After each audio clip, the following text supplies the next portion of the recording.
전 차관 출신 백승주 전 의원님과 함께 하는 시간을 갖도록 하겠습니다. 예, 여러분도 오래 기다리셨습니다. 바로 3부 시작합니다. 예, 의원님 안녕하십니까? 예, 안녕하십니까? 안녕하십니까?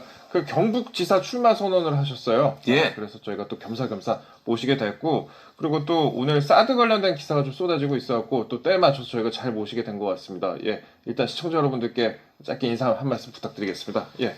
늘 양복 입고 있다가 이렇게 빨간 옷 입고 다시 전투복 입은 모습을 보여드리게 되었습니다. 이렇게 예. 뵙게 돼서 너무 반갑습니다. 초청해 주셔서 감사합니다. 예, 감사합니다. 지금부터 백승주 의원님과 함께 3부 시작하도록 하겠습니다.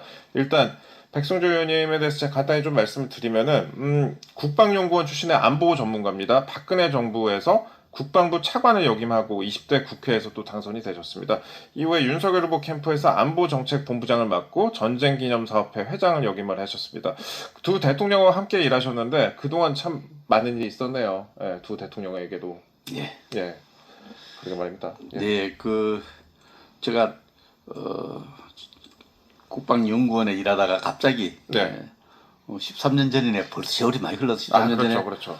박근혜 정부의 국방부 차관으로 이제 예. 임명되었는데 예. 사실 이전에는 고위 공무원이나 군 장성만 했던 자리거든요. 그렇죠. 파격적으로 저를 이제 발탁해서 최초의 민간인 출신 국방차관 87 체제 이후입니다. 네. 민간 차관을 하고 또 박정희 대통령의 생가가 있는 지역구가 이제 구미갑 지역이에요. 예, 예. 경북의 경상도 구미갑 지역에 정치에 입문해서 20대 국회의원으로 활동하면서 국방위원회 간사로서 일을 했습니다. 네. 그 할 때 국회의원 당선되자마자 도당위원장을 시켜줬는데 어허. 그때 불행하게도 박근혜 대통령이 탄핵되신데 그때 탄핵을 막지 못한 도당 책임위원장으로서 상당히 막중한 지금 또 무거운 책임감, 평생 예. 지고 가야 될 책임감이 있고요. 그 이후에 제가 국민대 석자 교수를 하다가 다시 윤석열 선거 캠프에 들어갔다가 전쟁기념사업회 공공외교하는 데입니다. 외교하는 공공외교 현장에서 지난주까지 일하다가 지난주에 사임하고 3월 5일 사임하고 경북 도지사 예비 후보로 등록을 하고 이제 선거운동 이 유니폼을 입고 빨간 유니폼을 입고 선거운동을 하고 있습니다. 그렇습니다. 그럼 국방부 차관 출신이시니까 오신 김에 그 국방 얘기 잠깐만 좀 드릴게요. 제가 질문지에 포함은 안 해놨는데 그 사드 관련해서 미군이 지금 사드 발사대를 전부 중동으로 반출을 하고 또 사드에 장착되는 요격 미사일도 중동으로 옮기는 그런 작업에 나선 것으로 보도가 되고 있습니다. 그렇게 알려졌는데 그 예전에 그 의원님께서 과거에 국방부 차관 하실 때 그때 바로 직후에 사드 관련해서 그렇습니다. 이제 나라가 어마어마했잖아요 그때. 2015년 이제 사드 배치에 예. 대한 어떤 논의가 되어서 2016년에 사드 배치가 이제 결정되었죠. 네. 23년에 이제 성주에 사드 배치가 됐는데 그 사이에 중국과의 갈등이 어마무시했죠. 네. 중국과의 갈등이 심했는데 그 당시에 그 박근혜 대통령님이 의사결정한 것은 기준이 딱 하나였어요. 국가 안보를 위해서 사드가 필요하다. 예. 그러면 그 중국과의 여러 가지 갈등을 감내하고 또 국내에 정치적인 어떤 굉장한 부담이 있었거든요. 네. 그런 부담을 감내하고도 국가 안보, 국가를 위해서는 사드 배치를 해야겠다 그런 그죠. 결심을 하는 과정을 제가 곁에서 지켜보면서 국가 안보를 위해서 결정을 하는 모습을 봤는데 사드 배치가 이제 그 16년에 결정되고 환경평가 다 23년부터 이렇게 쭉 가는데 그 많은 어려움이 있었죠.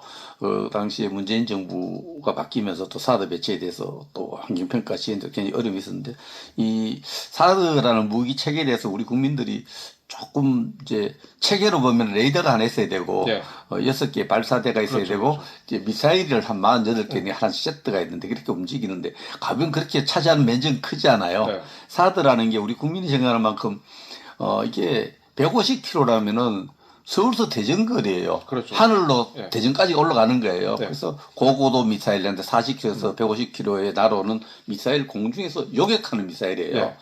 그런 미사일인데 어쨌든 미국이 지금 트럼프 정부가 중동전에서 이란의 보복에 대한 어떤 대비 차원에서 대한민국뿐 아니라 해외에 있는 미사일 또 요격 미사일을 조금 중동에 조금 대비한 배치로 바꾸면서 대한민국도 예외가 아니고 사드가 배치 중이라는 이런 소식이 나오고 있죠. 예. 예. 근데 그때 당시에 뭐 전자파에 튀겨서 뭐 죽을 것 같다. 그요. 그거 정말 제가 그때 그런 이야기 했어요. 괴담이 과학을 이긴다고. 네. 처음에는 어떻게 이야기했냐면 사드 배치할 때 참외 농사 안 된다 그래서 성주에 네. 참외는 벌이 날아다니는 2m예요. 요격 미사일은 150km인데 예. 괴담이 과학을 이긴다 그러니까 조금 있으니까 예. 사드 미사일 때문에 또 애를 못 낳는다는 괴담이 예. 또 흘러서 사드 배치대 반대 여론을 만들더라고요. 예. 그것도 전력한 게 없다 이렇게 나오니까 예.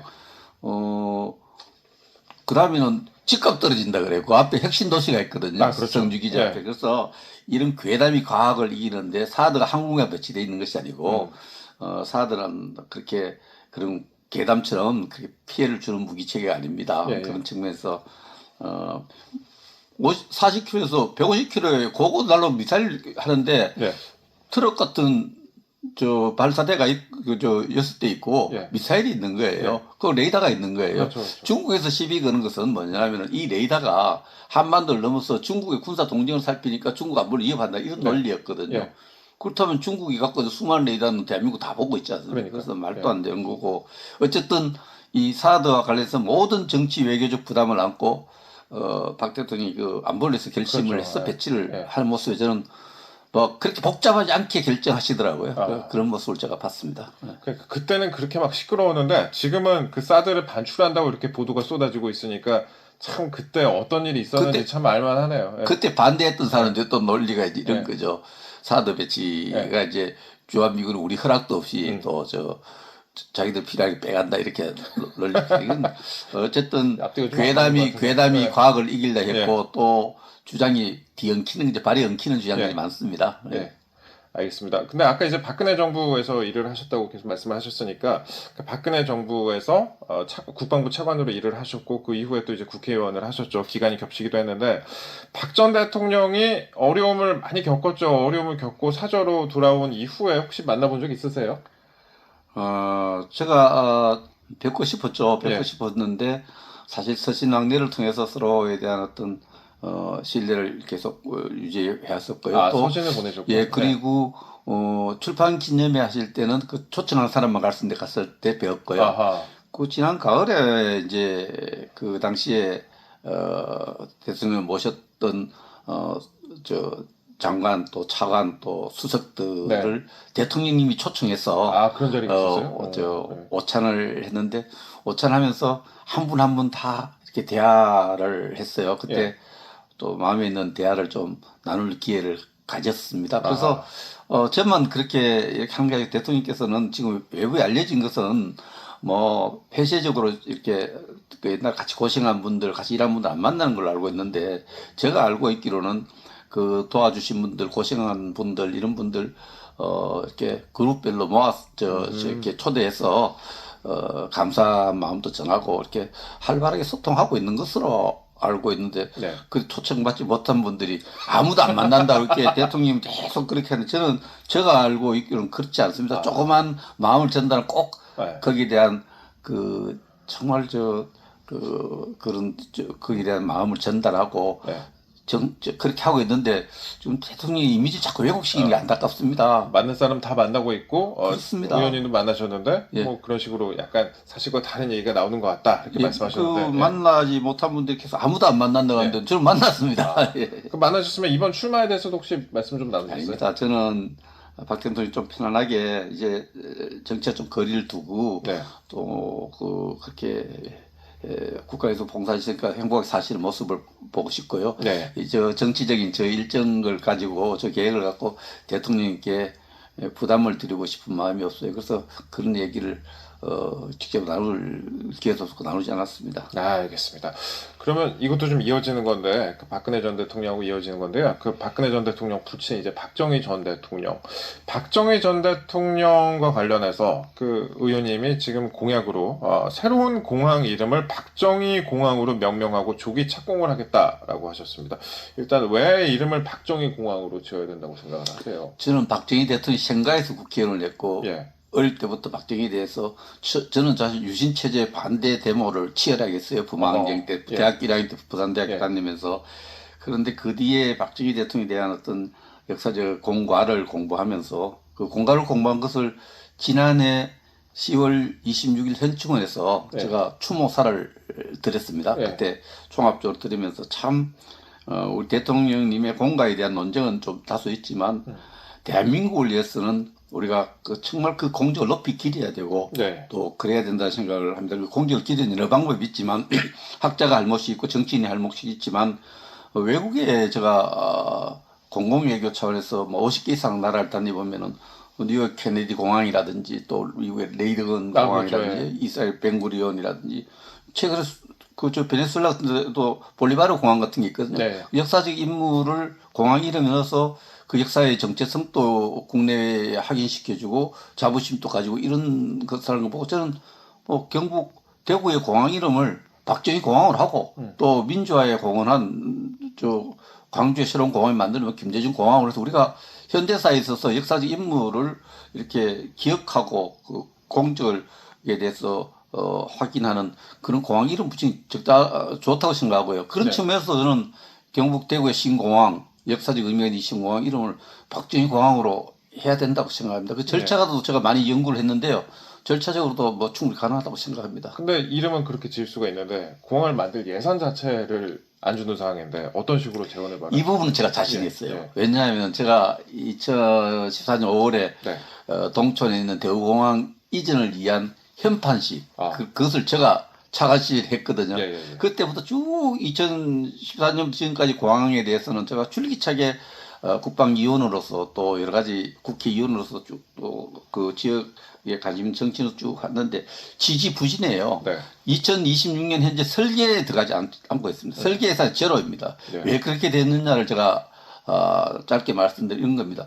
이 공항 이전은 처음에 기부 체납 방식이라는 거예요. 그러니까 공항이 있는 도시 대구가 공항을 새로 지어주고는 대구의 도심에 있는 비싼 땅을 재개발해서 예산을 확보하도록 되어 있는 거예요. 예, 예. 그런데 앞에 대구 시장들이 두 분의 시장이 추구한 방식은 땅 파니까 돈이 얼마 안 된다. 공항 지어주면 돈이 모자란다. 그 네. 돈을 정부 예산을 달라. 네. 그 예산을 중앙정부의 기획재정부 가서 계속 국회에 가서 요청하니까 이 돈이 차이가 큰 게 눈덩이쯤 불어나요. 지금 10조 정도 불어나 차이가 나는데 이래 갖고는 공항을 할 수 없어요. 중앙정부와 대구 경북에 가면 10조를 주고 다른 지역이 돈을 안 주는 예산 통과가 될 수 없어요. 네. 그러면 원래 방식으로 가야 되는 겁니다. 그 210만 평에 이르는 동촌 공항을 제대로 개발해서 예산을 확보할 수 있도록 개발하는 노력을 해야 됩니다. 그런 측면에서는 물론 이전에 뭐 대구 시장들도 뉴 K2 뭐 이런 프로그램을 만들고 있지만은 당장 그 210만 평을 우리가 비싸게 개발할 수 있고 그 비싼 개발해서 예산을 확보할 수 있다. 자신감을 갖고 그 일을 사업을 떼야 되는 겁니다. 네. 뜨고 나서 모자란 건 중앙정부에 해야 되지. 처음부터 중앙정부에 돈 다 대달라고 하면 기부 체납 방식이 맞지 않아요. 저는 대구 공항을 만드는 예산 문제는 우선 삽을 뜨고 또 부동산 신탁 회사를 잘 만나서 210만 평의 동촌 공항을 개발하는데 모든 역량을 집중해야 되는데 저는 그렇게 가야 법 정신에 맞게 갈 수 있는데 갈 수 있다고 생각하고 그렇게 하겠습니다. 알겠습니다. 공약 관련된 부분 이따 더 여쭤보고요. 그 대구 경북 행정통합에 대해서도 여쭤볼게요. 이거 사실상 좌초 위기입니다. 그 내일이 12일입니다. 내일까지 처리가 안 되면은 사실상 어려워지긴 하는데 어차피 지금 법사위 돌아가는 거 보면 통과될 것 같지는 않아요. 지금까지 상황을 보면. 이를 두고 의원님께서는 일부 대구 경북 정치인들의 정치적 욕심이 만든 창극이다라고 하셨는데 이렇게 말씀하신 이유는 뭘까요? 예, 제가 그 출마를 공식 선언하기 전에 예비 후보로 등록하기 전에 안타까워서 제가 SNS에 글을 기고한 내용입니다만 저는 중앙정부의 일을 많이 하면서 조금 전 세계적인 어떤 측면에서 국가의 성장과 도시의 성장을 지켜볼 기회가 많았습니다. 네. 그런 측면에서 봤을 때 대구 경북이 처한 상황을 봤을 때는 통합해야 경쟁력을 갖추고 대구 경북이 한 번 더 발전할 수 있다는 확신을 갖고 있습니다. 그래서 네. 통합해야 된다 생각합니다. 그런데 통합이 논의돼서 잘 진행되고 있는데 그 일부에 미리 대구나 경북에 특히 경북 지역에 출마를 선언한 분들이 너무 소극적이고 반대하는 분들이 많아요. 네. 그런 측면에서 제가 아주 그래서는 안 된다는 메시지를 만들어서 지금 내가 도지사 되는데 유리하다. 대구 시장 되는데 유리하다. 그러니까 통합을 미루자. 뭐 통합을 미루자는 통합을 뭐 더 보완해서 하자. 얼마 동안 오랫동안 준비했던 거예요. 그러지 않으면 통합하지 말자는 주장 같다. 여기서 돌아보자. 정치인은 자기 자신이 도지사가 되는데 유리하다 불리하다를 따지지 말고 대구, 경북, 경상북도 도민, 대구 시민에게 미래에 어떤 도움을 줄 것인가 생각한다면 통합이 답이다. 네. 통합으로 가자. 정치인들에게 각성을 요구하는 그 저희 메시지입니다. 그 아주 일부 정치인들의 그 소극적인 태도, 반대하는 태도 이런 부분은 지금 또 저는 그래서는 안 된다 생각을 합니다. 이분들도 반대 안 한다. 나는 보완하자고 했지 하지만 보완하자는 주장과 반대하는 주장과 똑같은 거예요. 예, 예. 지금은 통합을 해줘야 되고 이거 지금 안 되는 이유가 뭐 그분들 때문보다는 지금 이재명 대통령 또 추미애 법사위원장 다 이재명 대통령 대구분이에요. 경북분이고 네. 추미애 대구분이에요. 네. 이분들이 좀 더 현재의 정치적 위상과 정치적인 또 유불리를 따지지 말고 자기가 태어난 대구 경북에 또 대한민국을 해서 통합이 필요하다는데 공감을 하고 결단을 내려줘야 됩니다. 오후라도. 네. 그래서 그런 측면에서 각성을 요구하는 제 메시지였다. 절규였다 이렇게 생각하면 됩니다. 네, 각성을 요구하는 절규였다 이렇게 말씀을 하셨습니다.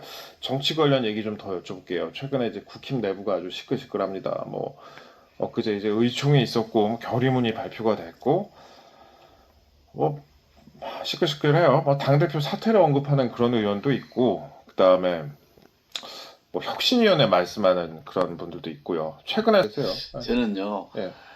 저는 이제 오랜 시간 학자 생활로 네. 2, 3년간 국책 연구열 학자로 네. 민간 학자로 공부했고 또 교수로도 있었고 또 역사에 관심 많은 학자였었는데 어떤 사안에 대해서 역사가가 평가해야 될 부분이 있고 네. 현실 정치인이 담당해야 할 부분이 있어요. 예. 현실 정치인이 이 여러 가지 사건을 역사적 평가가 진행될 사항을 다 하려고 하면 문제가 생기는 거예요. 예.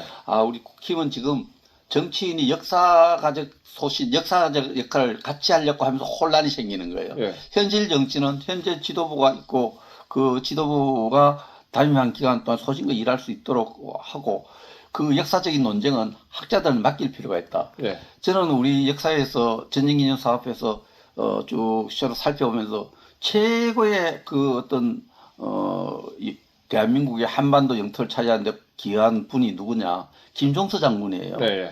그 우리가 압록강과 두만강을 개척하고 대마도까지 정발하였던 장군인데 세조와의 권력 투쟁에서 졌죠. 지니까 역사적으로 250년간 무참하게 무시됐습니다. 그러나 네. 250년 뒤에 그 영조 때 가서 완전히 명예가 복원되어 있습니다.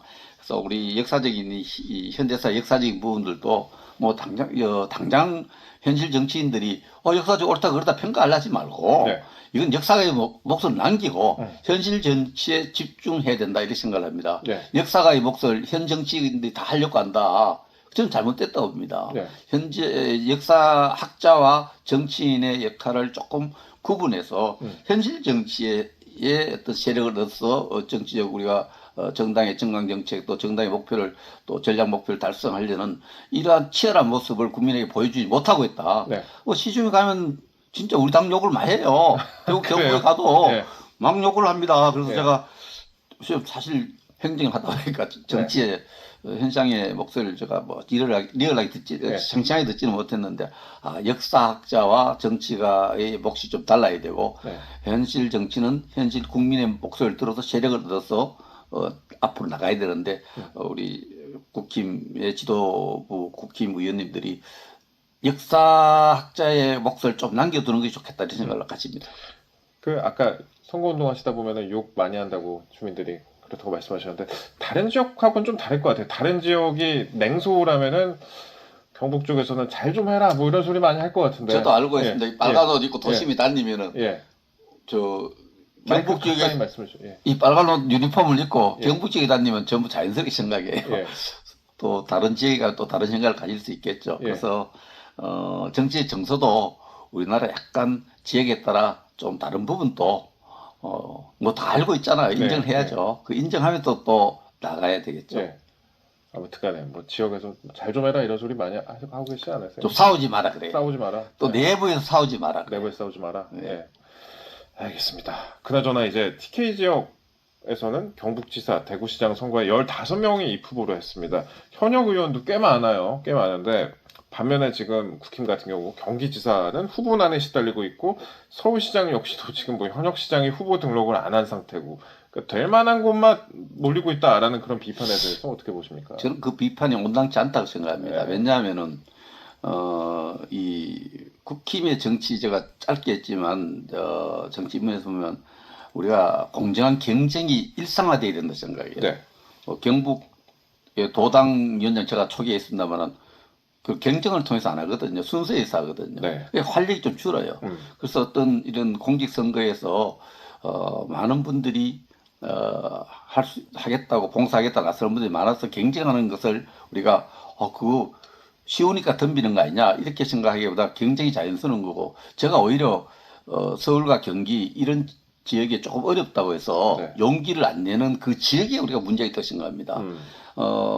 그렇게 탄탄대로고 공천 받으면 되는 지역은 가고 어려우니까 안 나오는 그 어려운 지역일수록 그 지역에 있는 정치인들이 결단과 희생 흔히 많이 쓰지 않습니까? 헌신, 희생, 용기 이런 결심을 해서 그 안 나오는 지역에 대한 정치인들 질책해야지. 서로 봉사하겠다고 하고 많이 나온 것에 대해서 네. 뭐 그렇게 생각할 수 있겠죠. 우르르 나왔다. 뭐 쉬운데 우르르 나왔다 그러는데 그 지역에 연고 있고 그 지역을 기반하는 정치인들이 서울 경기에 많이 안 나온 것을 좀 질책해야 됩니다.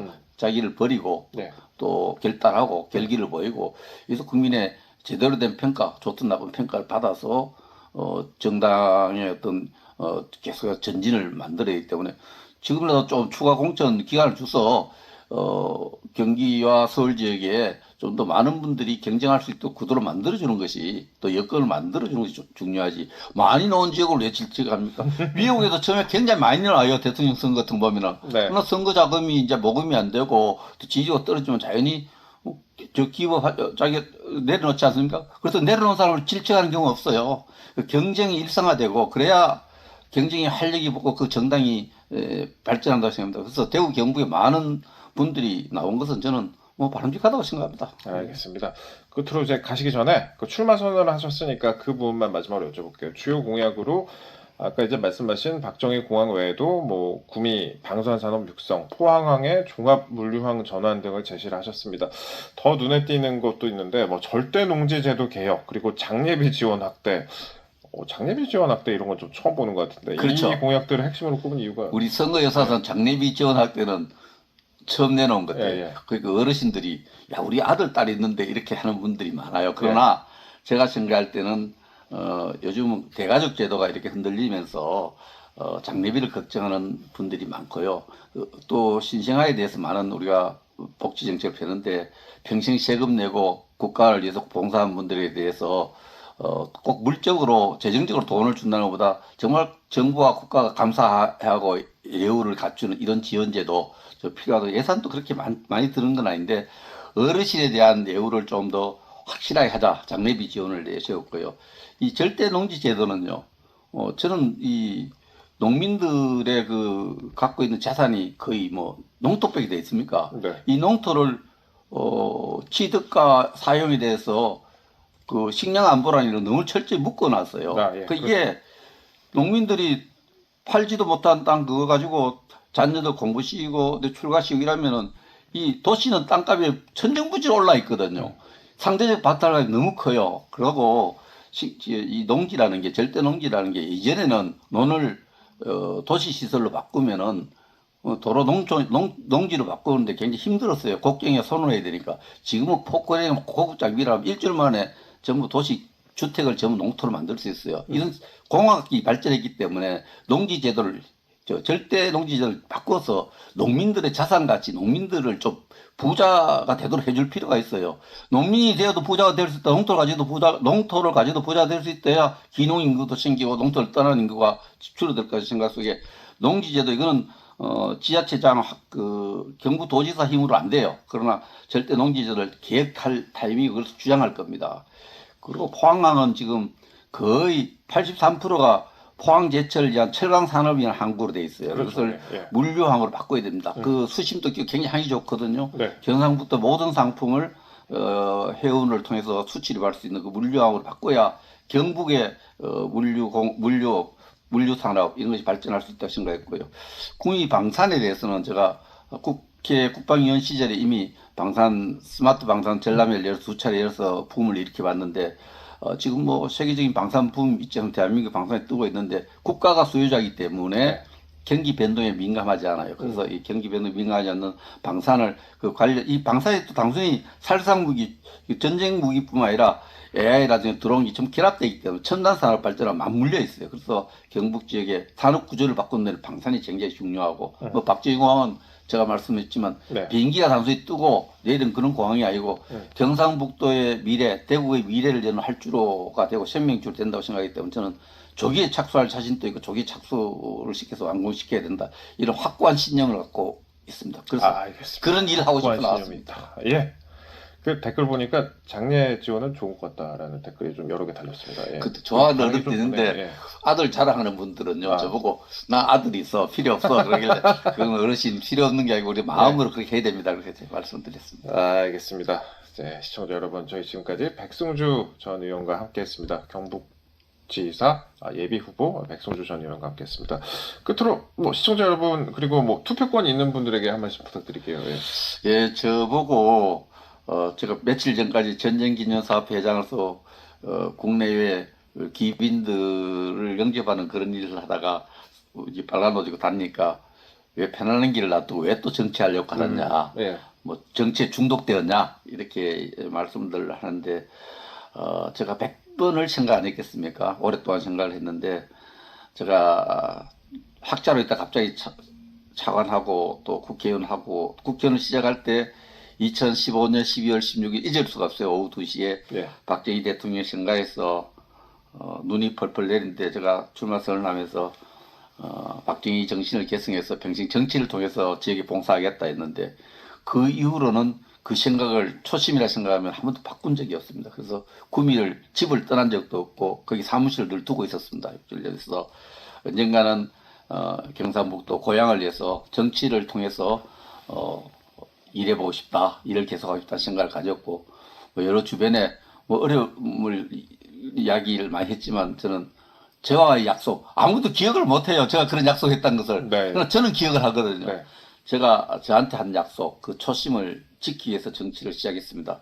제가 하는 공약과 저에 대한 일을 하겠다는 그 이 진정성이 느껴지면 저를 지원해 주시고 또 다른 좋은 공약을 가진 분이 많으니까 또 저와 다른 공약 가진 분을 좋아하면 그분을 지원해 주시는데 저와 공감하시면 저를 지원해 주세요. 제가 알겠습니다. 일하고 싶고 일할 체력과 열정을 갖고 있습니다. 예. 네, 지금까지 백승주 의원님과 함께했습니다.